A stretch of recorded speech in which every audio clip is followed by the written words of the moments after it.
Хүүхэд багцуудын эрүүл мэнд өсөлт хөгжилд зориулсан сүүн дархлаа хөтөлбөр хэрэгжиж эхэлж байгаатай холбогдуулан Монгол Улсын ерөнхий сайд Эрдмийн ундраа сургууль дээр очиж танилцлаа. Хөтөлбөр энэ сарын 26-наас хэрэгжиж нийслэлийн сургуулиудын 1-ээс 5 дугаар ангийн сурагчид хамрагдаж байна. Сурагчдад өдний хоолноос гадна 7 хоногт 3 удаа сүү өгөх юм. Тус хөтөлбөрийг нийслэл дүүрэг эцэгхийн санхүүжилтээр зохион байгуулж байна. Ерөнхий сайд Монгол хүүхэд бүр эх орондоо үйлдвэрлэсэн сүү ууж эхэлж байгаад баяртай байгаагаа илэрхийлээд үндэсний үйлдвэрлэгчид бүтээгдэхүүнийхээ амт чанарт анхаарч сурагчдад чанартай сайн сүү өгнө гэдэгт итгэлтэй байна гэдгээ илэрхийлжээ. Мөн хоолой сайдын сүүг асгалгүй сайн ухыг хүүхдүүдэд зөвлөөд эрдэм боловсролтой шамдан суралцаж эх орондоо ихийг бүтээгч иргэд болохыг хүслээ.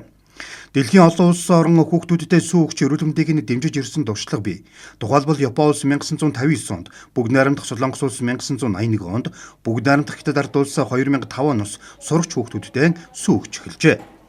Сүүн дархлаа хөтөлбөр хэрэгжснээр хүүхдийн өсөлт хөгжил сайжирч өрсөлдөх чадвар нэмэгдэнэ.